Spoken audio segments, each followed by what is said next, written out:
assiste a mais um programa Roteiro Espiritualista. O tema de hoje é a bioenergética. As reações instintivas a situações de perigo, mágoa, contrariedade, desconforto, desafeto nos acompanham desde o nascimento. Ao longo da vida, situações como estas nos provocam conflitos emocionais que produzem tensões corporais crônicas. Para nos explicar como resolver os conflitos e nos livrarmos destas tensões por meio da bioenergética, está aqui conosco a psicóloga Sandra Lila. Sandra, seja bem-vinda ao roteiro.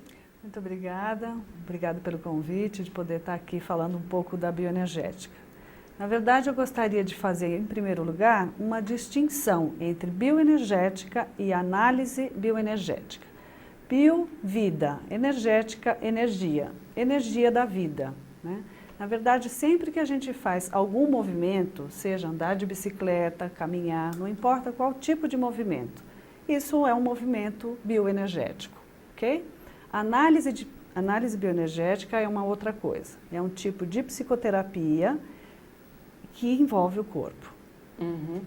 Bom, e para a gente entender um pouco mais sobre a análise bioenergética, a gente teria que saber um pouco mais sobre o William Reich. Você podia explicar para os nossos telespectadores assim, quais são as influências que a bioenergética tem desse psicoterapeuta?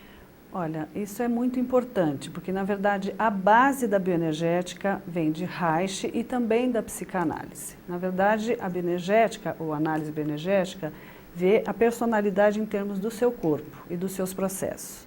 Mas o Lowen foi paciente e aluno de Reich. O Alexander. Né? O Alexander Lowen foi aluno de Reich, aluno e discípulo, e fez terapia com ele também. Né? Uhum. E nessa psicoterapia ele foi aprendendo a ver no seu próprio corpo as questões que estavam acontecendo com ele. O Reich entendia o ser humano como um todo, ele não separava corpo e mente. Uhum. Foi a primeira pessoa dentro da área de psicoterapia que entendeu que pela primeira vez a pessoa precisava entender o que estava acontecendo também no corpo. Ele começou a olhar os pacientes de frente, a colocar frente a frente. Freud, por exemplo, colocava as pessoas deitadas no divã, né? Então, a frase do Freud era deite e associe, deite e associe. Essa é a frase de Freud. Reich já dizia deite e respire, e para isso ele usava algumas técnicas. O Dr. Lowen muda completamente isso, né? Ele pede para que seus clientes fiquem em pé. Então, a frase dele é fique em pé e sinta o seu chão. Isso é uma mudança muito grande. E quais são as interações entre as emoções e o nosso corpo? Assim, porque o Dr. Alexander percebeu essa capacidade que o corpo tem de congelar, né, determinados momentos emocionais da nossa vida. Como isso funciona? Exato. Bem, isso na verdade é um estudo complexo, né? O que a gente faz como analista bioenergético a primeira coisa é olhar o corpo da pessoa, né? Então o cliente vem para uma primeira sessão, a gente escuta o que ele traz, qual é a questão, qual é o problema que ele traz e a gente procura entender, olhando no corpo dele, se aquilo que a gente está vendo no corpo tem a ver com aquilo que ele diz. Por exemplo, uma situação hipotética. Por exemplo, uma pessoa chega no consultório e diz assim, eu me sinto tão bem. O que você pode entender disso? Nossa, ela está num desânimo. Entende? Então, o que ela diz é uma coisa, mas o que ela expressa com o seu corpo é totalmente outra. Né? Uhum. Assim como uma pessoa diz, eu não me sinto bravo, está tudo bem comigo. Entende? Mas aqui mostra um escudo, né? Um escudo, a linguagem não verbal está dizendo outra coisa completamente diferente. Entende? Então a gente procura entender como essa história se instalou neste corpo, né? Como esse organismo se processa, como esse organismo vai se desenvolvendo ao longo da vida e é possível enxergar isso no corpo. Uhum. Entende? O Dr. Alexander estabeleceu, William Reich estabeleceu uma série de áreas onde as tensões se concentram mais. É verdade, é verdade. Você poderia comentar um pouco mais sobre isso? Sim, o Reich, ele foi vendo os chamados 7 anéis de tensão, né? Então, nesses 7 anéis seria o primeiro anel ocular, né? Porque esse anel tem a ver com o primeiro contato da pessoa com o mundo. O que tem a ver o primeiro contato da pessoa com o mundo? É a criança em contato de olhar com a mãe, entende? Isso tem a ver com o primeiro anel.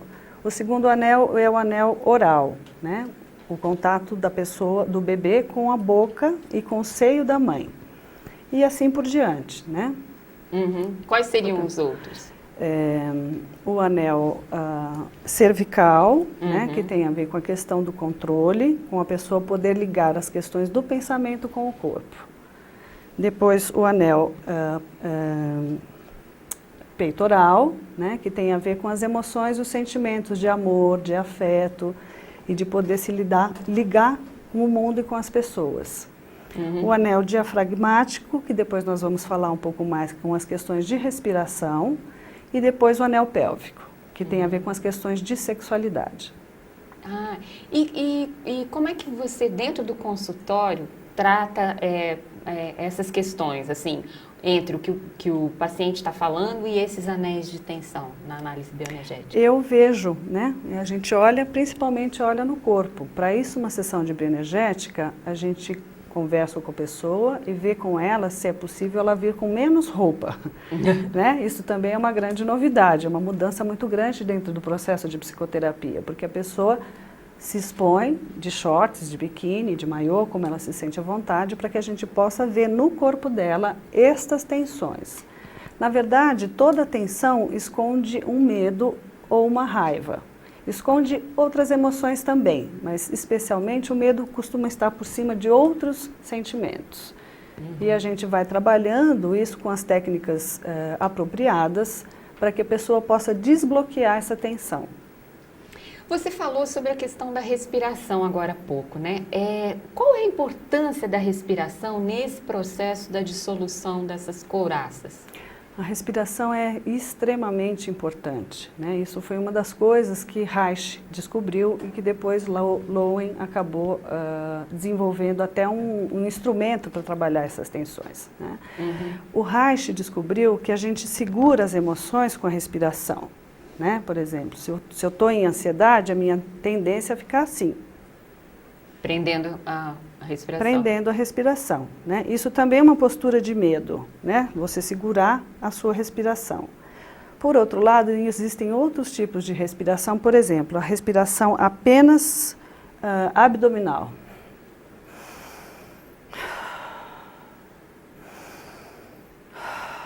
Desse tipo.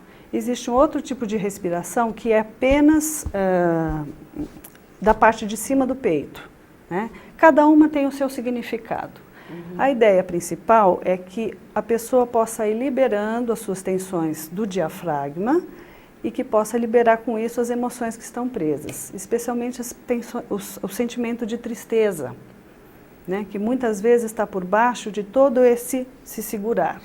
Eu vou mostrar para você, Ana, uma das coisas que o Dr. Lowen desenvolveu, que na verdade é uma banqueta com um cobertor enrolado que serve para a pessoa fazer um exercício e isso é utilizado dentro do consultório, né? Eu vou fazer aqui na cadeira mesmo para que você possa ver.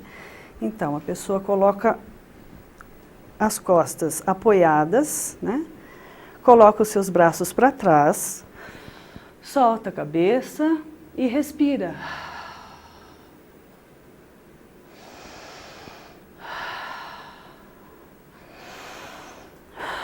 Eu sugiro às pessoas que possam fazer em casa.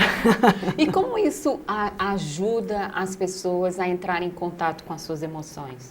Na verdade, esse tipo de respiração, utilizando este instrumento, que a gente chama de stool, vai ajudar a pessoa a soltar as tensões do diafragma e vai ajudar a encontrar qual é o sentimento que está encoberto por baixo. O sentimento que está por baixo, né? Uma das coisas que o Dr. Lowen trabalha, e o Reich também, é a possibilidade da pessoa chorar, né? Por que o chorar? Porque, na verdade, o chorar é a primeira forma que o organismo tem de liberar tensão. É a forma mais natural de liberar tensão, dando uma boa gargalhada também. Uma boa gargalhada também ajuda a aliviar muita tensão. Mas quando a pessoa tem um sentimento preso e isso gera uma tensão e ela não pode chorar por conta disso, e a nossa sociedade estimula que a gente segure as emoções, né? Fique presa, fique tensionada. Então, até mais os homens, né? Até muito mais os homens, isso mesmo. Então, quando a pessoa pode penetrar neste campo, pode fazer contato com esses sentimentos, pode ir liberando através do choro a expressão de sua dor, o organismo naturalmente se autorregula e ele volta a se sentir bem, volta a ter um bem-estar. Sandra, assim, teria algum campo ou teria algum tipo de conflito emocional, situação em que a bioenergética fosse mais adequada? Assim, que tipo? Não, todos os campos, né? As questões de depressão, de angústia, de ansiedade, questões de relacionamento, qualquer tipo de tensão, qualquer tipo de problema é tratado na análise bioenergética. Ela não é específica e ela não é mais eficaz para um tipo de questão do que de outras. Ela serve para qualquer tipo de sintoma, vamos dizer assim. Bom, né? Eu te perguntei sobre questões emocionais. E para as questões físicas? Pessoas que chegam lá assim, nossa, olha, eu tenho meu ombro, não há massagem que faça meu ombro relaxar. Ou eu tenho uma dor de cabeça que não passa. Quer dizer, ou uma dor de estômago. Essas coisas também podem ser tratadas, digamos assim, na bioenergética? Com certeza. Muitas vezes a pessoa traz essa queixa, traz esse problema como um problema crônico, né? Como uma tensão de pescoço, de ombro, dores de cabeça, e a gente vai tentando entender o que isto significa, né? Porque isso tem um significado, tem uma razão daquilo estar ali, aquilo tem uma função no corpo da pessoa. Isso, na verdade, está encobrindo uma questão emocional, ela significa alguma questão mal resolvida, um conflito que ainda está presente no organismo como um todo, e que através da análise bioenergética a gente vai trabalhando e a pessoa consegue entender, descarregar, como a gente fala, elaborar e poder se livrar desse sintoma. Quem influencia mais, o corpo na mente ou a mente no corpo? E eu vou te pedir para responder para a gente após o intervalo. Fique com a gente.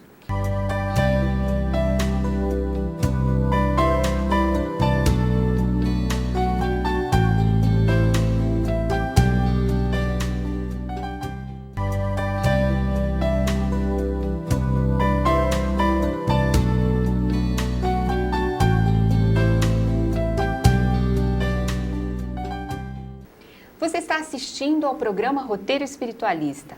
O tema de hoje é a bioenergética. Nós estamos conversando com a psicóloga Sandra Lila.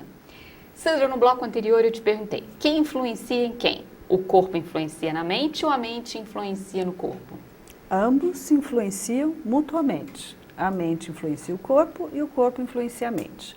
O que a gente pensa influencia o que a gente sente. E o que a gente sente muda o que a gente pensa. Uma coisa está ligada à outra. Você não pode mudar o teu sentimento sem mudar também o seu pensamento, a sua forma de pensar. E conforme você vai mudando os teus sentimentos, o que você pensa também muda. Então as coisas estão interrelacionadas, sempre. Né? O que a gente faz é tentar entender isso, como isso funciona naquela pessoa, o que fez a pessoa se desenvolver e funcionar daquela maneira, como um todo. Né? Se a pessoa está, por exemplo, deprimida, o organismo dela está deprimido, está depressivo, ela está triste e os pensamentos dela são negativos, vamos dizer assim. Ela tem pensamentos ruins a respeito da vida, a respeito dela mesma, a respeito de várias coisas. Se ela está com um alto grau de vitalidade, ela funciona de uma maneira completamente diferente. Né? O organismo dela é mais vital, ela tem energia para trabalhar, para amar, para se desenvolver, para crescer, para criar e assim por diante. Então é impossível uma pessoa que esteja bem, que se sinta bem, que fique feliz, com pensamentos e ideias negativos, vou dizer assim. E por que determinadas emoções se localizam mais em determinados locais? Assim, me explico. Por que as tensões de responsabilidade têm a ver com o ombro, por exemplo, né? Um exemplo, mas tem outras situações, né? Angústia, às vezes dá uma dor de estômago.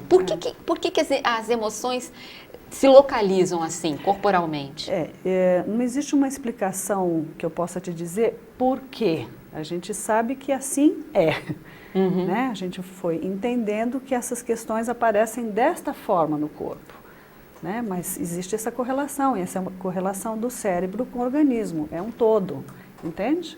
É como uma rede, o nosso corpo é uma rede interligada, né? O que acontece numa parte influencia a outra parte, mas não existe uma razão que eu possa te dizer por que é assim. Funciona assim. As emoções ficam... Ficam retidas no corpo, ficam retidas. O organismo tem uma memória, as células têm memória, né? Existe uma memória celular. A tensão da raiva vai para lá, mas não é só lá. Na verdade, tem em outras partes do corpo também, mas em alguns locais aquilo fica mais retido, como você disse, nos ombros, eu segurar minhas tensões de raiva nas minhas costas, mas eu também posso segurar tensões de raiva aqui nos dentes, por exemplo. Muitos problemas dentários têm a ver com emoções de bruxismo, de medo e raiva retidos aqui. Entende? Então, não é só naquele determinado lugar, mas a gente vai conseguindo ver. Um analista bioenergético com experiência, ele vai olhando no corpo das pessoas e vai entendendo o que é que está ali. Uma parte disso é do senso comum, não é? Você olha para a pessoa e fala, nossa, olha, aquela pessoa está triste, olha que olhar triste, não é verdade? E às vezes, uma parte do corpo diz uma coisa e outra parte diz outra coisa. Então, durante a sessão, a gente também vai apontando isso, a gente vai demonstrando, olha, você está me dizendo uma coisa, mas o que eu estou vendo no seu rosto é outra coisa. Porque muitas vezes a pessoa não tem consciência do que está se passando no corpo dela. E isso é um trabalho fundamental na análise bioenergética, é a pessoa ir adquirindo a consciência do que está acontecendo no seu corpo. Não só das tensões, mas também de onde está bem, de onde está relaxado. O Reich, ele trabalhou até a pelvis, né? A última anel de coraça. Mas a gente consegue concentrar conflitos e emoções nos joelhos, na coxa, no pé? Nossa, isso também tem a ver com o Dr. Lowen, né? A questão de como ficar em pé é uma descoberta maravilhosa também. Os pés dizem muito mais da nossa relação com a nossa mãe do que vocês podem imaginar. Os pés? Os pés, dependendo de... Por quê? Vou explicar por quê. Porque a mãe biológica é o nosso primeiro chão, é a nossa primeira terra. A gente não fala que a terra é a mãe terra? A mãe terra. Então, tem esta conexão. Dependendo de como é a ligação, a gente vê muitas vezes, vou exemplificar aqui com as mãos, pés com os dedos virados para cima. Isso dá uma sensação completamente diferente de uma pessoa que tem os pés bem apoiados no chão. A pessoa que tem os pés bem apoiados no chão, ela tem muito mais senso de realidade. E isso é um trabalho importante, né? Por isso que a bioenergética trabalha com os pés, com a pessoa em pé. Também o estar em pé significa o estar aqui e agora, na minha realidade enquanto ser adulto. Mas os meus pés podem estar assim, tentando agarrar o chão. Isso tem significado diferente. Se eu preciso tentar me agarrar ao chão, é porque eu devo ter uma sensação de insegurança muito grande. Da onde vem essa insegurança? Sempre vem das relações primárias, né? E a primeira relação é com a mãe. Então a gente vai trabalhando todas essas coisas. Me ocorreu agora, você usou suas mãos. Vocês também estudam as mãos? Também, mas não da forma da quirologia ou da quiromancia, não dessa forma. Né? Mas as mãos servem para você buscar, assim como os braços servem para você buscar o que você quer e também dizer o que você não quer. Dizer não para as pessoas, de certa forma. Né? As mãos dizem tudo, né? As mãos são muito expressivas também. Bom, nós estamos aqui conversando sobre corpo, tensões que se localizam no corpo, como libertar o corpo. E aí eu te pergunto, só a terapia corporal funciona para nós resolvermos os nossos conflitos internos, as nossas tensões emocionais? Olha, eu tenho uma visão mais ampla. Eu acredito, isso é uma crença minha, é minha forma de acreditar, de ver, entender o mundo, né? Eu acho que uma abordagem, ela não resolve tudo. Sempre é importante a pessoa ter várias várias visões. Então, é claro que eu considero e respeito muitas abordagens psicoterapêuticas, né? É claro que eu me identifico com essa, gosto dessa, aliás, tenho paixão, tenho amor e paixão pelo que eu faço. E é assim que eu consegui trabalhar melhor com os meus clientes, mas eu tenho respeito por todas as abordagens. Você acha que a integração entre a psicoterapia verbal com a corporal faz um bom complemento? Faz um bom efeito, porque a gente, na verdade, tem os dois recursos. Porque na sessão de bioenergética a gente também conversa com a pessoa. A gente também vai vendo o que ela pensa e também ela vai dizendo o que ela sente. E a gente vai procurando usar tanto essa forma, conversando, como também fazendo exercícios corporais. Das duas formas, a gente tem dois recursos, né? Sim. A propósito disso, como é uma sessão de bioenergética? Quanto tempo ela dura? E o tratamento, assim, tratamento é horrível, né? Parece que a gente está doente, mas enfim, o tempo que a gente leva para se libertar, assim, desses conflitos. Bom, primeiro, isso varia de pessoa para pessoa. Uma sessão comum de bioenergética dura 1 hora, né? Eu trabalho com um sistema de 1h30 porque eu acho mais tranquilo, eu gosto mais, é mais confortável para mim trabalhar aqui, especialmente porque eu trabalho tanto em São Paulo quanto em Brasília. Em São Paulo eu trabalho uma semana e em Brasília outra semana. Eu trabalho semana sim, semana não. Então eu adaptei essa forma de trabalhar 1h30. A sessão começa da seguinte forma: a pessoa chega, senta, conversa, né, traz qual é a questão daquele momento, daquela situação. E aí, depois da gente conversar durante um tempo, eu peço para a pessoa ficar em pé, né, que esse é o segundo passo. Isso em todas as sessões? Em todas as sessões. Algumas vezes acontece de ter sessões só verbais, mas isso é o menos comum. Isso é o menos comum. A pessoa fica em pé, eu olho para o corpo dela, né? Por isso que eu te disse que a gente pede para a pessoa e faz isso como um contrato logo na primeira sessão, de que ela possa vir com um mínimo de roupa que ela se sinta confortável. Não precisa ser nu, mas a pessoa pode vir de maiô, de shorts ou coisa assim. E a gente enxerga no corpo, né? A primeira coisa é olhar o corpo da pessoa, né? E daí sim, de acordo com aquilo que ela trouxe como uma questão, né? Como um dilema, como um conflito, como um sofrimento, são propostos exercícios a partir do que eu vejo, do que está acontecendo no corpo, né?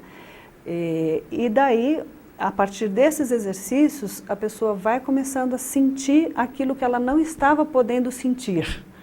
Entende? Ela começa a se conectar com os seus sentimentos, né? Começa a ter consciência do seu corpo, vão aparecendo, vão ficando, na verdade, mais claras essas tensões que todos nós temos, elas vão ficando mais e mais evidentes para a pessoa, né?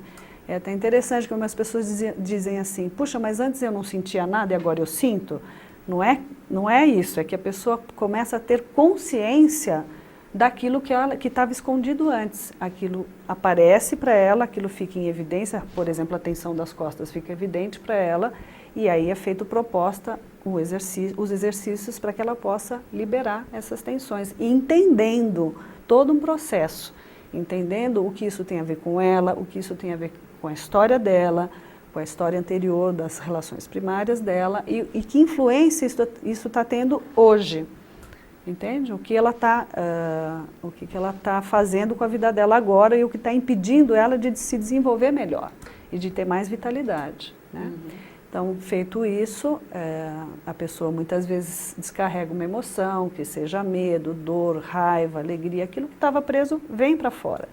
E a pessoa costuma ter um grande alívio após a expressão desse sentimento, após a expressão dessa emoção, a pessoa costuma sair, em geral, muito bem da sessão, né? E a gente dá esse entendimento final para que a pessoa possa integrar isso e levar com ela a possibilidade de transformação na vida dela. Okay. Ô, Lília, nosso tempo está se encerrando. Nossa última pergunta para você. Quanto tempo dura, né, uma solução de um conflito? Eu não gosto muito da palavra tratamento, pois né? Quanto tempo dura isso? Eu vou deixar você um pouco frustrada. Porque eu não posso te dar essa resposta. Depende de cada pessoa, depende do nível e da possibilidade de elaboração de cada pessoa. Mas Entende? assim, isso tem uma média, assim, seus pacientes ficam com você em quanto tempo? Alguns ficam muito, mas porque eles querem ficar. Quando eles começam a descobrir que a possibilidade de evolução, de autocompreensão, de aprofundamento em si mesmo, libera energia e eles se sentem mais alegres e mais felizes, eles se mantêm em terapia não porque eles precisam, mas porque eles querem ficar. Entende? Mas só para te dar uma média, 2, 3 anos, isso não é uma solução, eu não posso te dizer, volto a dizer, eu vou frustrar você porque não é uma resposta, na verdade essa não é uma resposta adequada, entende? Mas a pessoa pode ficar em terapia quanto tempo ela quiser, quanto tempo ela desejar, entende? Depende da pessoa. Então o processo de autoconhecimento nunca acaba, né? Não acaba nunca, não acaba nunca. Sandra, muito obrigada pela sua entrevista ao Roteiro Obrigada. Espiritualista. Obrigada a você, Ana. Muito obrigada mesmo. E nós convidamos você para o nosso próximo programa. Obrigada!